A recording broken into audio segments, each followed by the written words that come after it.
Assalamualaikum warahmatullahi wabarakatuh. Perkenalkan, nama saya Rinaldo Prasetyo dari Prodi Manajemen.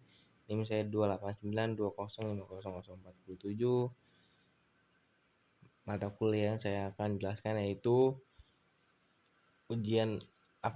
analisis laporan keuangan untuk menempuh ujian akhir semester dengan dosen pengampu Bapak Dimas Wicaksono MAK. Sini materinya adalah analisis common size. Pilihan analisis common size adalah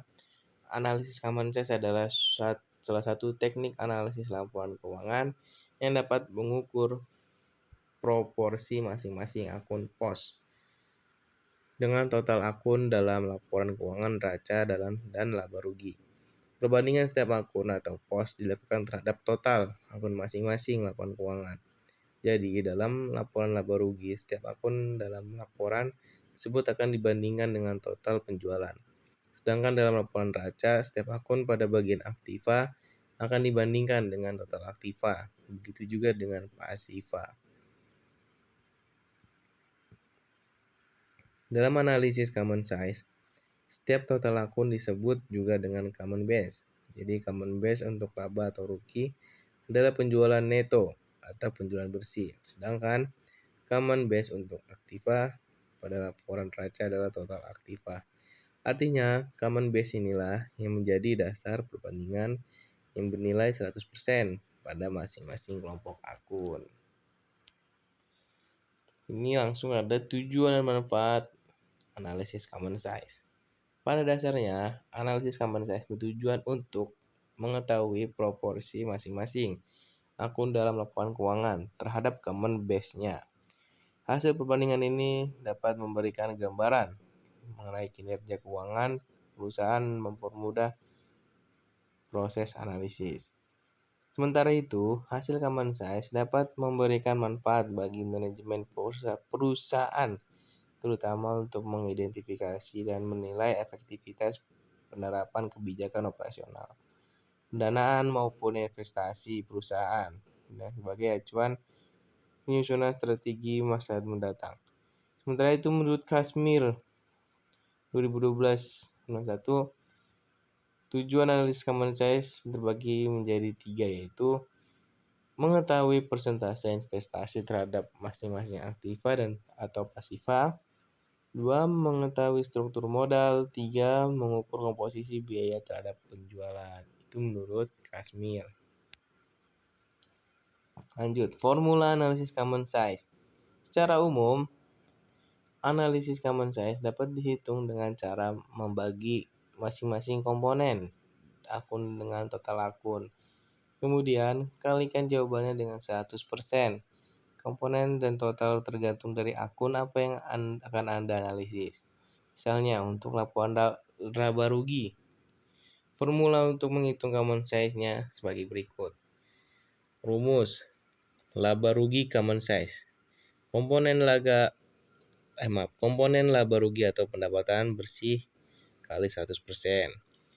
Sementara itu, dalam laporan neraca, formula untuk menghitung common size terbagi 3, yaitu untuk aktiva, liabilitas, dan ekuitas.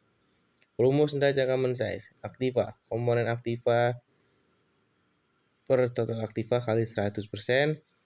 Liabilitas, komponen liabilitas atau total pasiva kali 100%. Ekuitas, komponen ekuitas per total pasiva kali 100%. Nah, di sini ada contoh cara menghitung analisis common size. Saya mendapat dari web jurnal, mJurnal. Bisa dilihat teman-teman.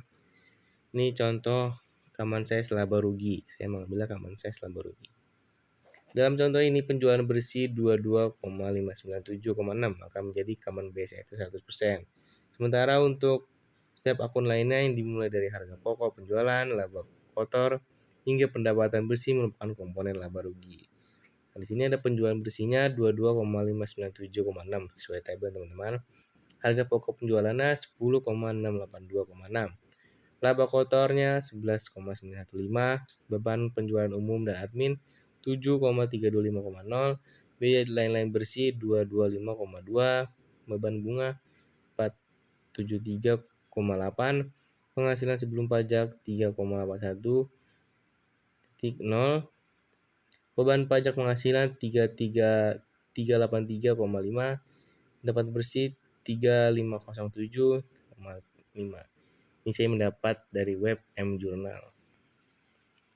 Untuk menghitung analisis common size laba rugi menggunakan Excel, silakan ikuti langkah berikut. 1. Tentukan common base dalam contoh ini adalah penjualan bersih. Silakan ketik saja 100% pada sel D6. 2. Hitung common size untuk akun harga pokok penjualan dengan rumus harga pokok penjualan atau penjualan bersih kali 100%. Dalam Excel menggunakan rumus ini, C7 sama dengan $C$6 pada sel D7. Jangan lupa gunakan reference absolute, simbol S, dolar. Pada sel C6 menjadi $C6, $6. Untuk memudahkan perhitungan, seperti yang di tabel teman-teman, selanjutnya gunakan fitur autofill atau copy paste. Rumus pada sel D7 dan sel D8 sampai D14 menghitung common size pada akun lainnya secara otomatis. Hasilnya dapat Anda lihat pada tabel berikut. Nah, ini yang dilihat tadi teman-teman, 100% dari 1, 2, 3. Bisa dilihat teman-teman. Nah, selanjutnya ini adalah contoh analisis common size pada laporan laba rugi ptmjurnal.com Tbk untuk tahun yang berakhir pada 31 Desember 2021. Penjualan bersih 22,597, 100%. Harga pokok penjualan 10,682, 47,27%. Laba kotornya 11,915, 52,73%. Beban penjualan umum dan admin 7,325, 32,1%.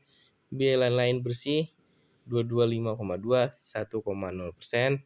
Beban bunga 473,8, 2,10%. Penghasilan sebelum pajak 3,89, 17,22%. Beban pajak penghasilan 383,5, 1,70%. Pendapatan bersih 3,507, 15,52. Ini dia tabel untuk tahun yang berakhir pada 31 Desember 2021 dalam jutaan rupiah. Ya, bisa dilihat teman-teman. Ya, ini udah penjelasan sedikit. Jadi, hasil common size itu menunjukkan proporsi masing-masing akun dalam laporan keuangan terhadap common size base dasar. Sebagai contoh, dari hasil analisis common size laba rugi terlihat bahwa penjualan bersih menjadi dasar common base, yaitu 100% yang terdiri dari 47,27 harga pokok penjualan dan 52,73 laba kotor, 47,27% tambah 52,73 sama dengan 100%. Artinya penjualan bersih 100% terbagi ke dalam dua akun, HPP dan laba kotor. Laba kotor ini nanti akan dikurangi lagi dengan beberapa beban dan biaya. Nah, setiap biaya dan memiliki proporsi masing-masing terhadap penjualan bersih. Misalnya, beban penjualan umum dan admin yang memiliki proporsi sebesar 32,41% dan dari penjualan bersih. Begitu juga dengan penghasilan belum pajak, yaitu sebesar 17,22% dari penjualan bersih. Ingat, porsinya berasal dari penjualan bersih, sedangkan prestasinya seperti ini. Presentasi common size laba rugi ini dapat memberitahu manajemen mengenai kinerja dan kemampuan perusahaan. Salah satunya pendapatan bersih 15,52% yang memberi tahu analis bahwa perusahaan mampu menghasilkan laba sebesar 155,22 dari setiap 1,000 penjualan bersih.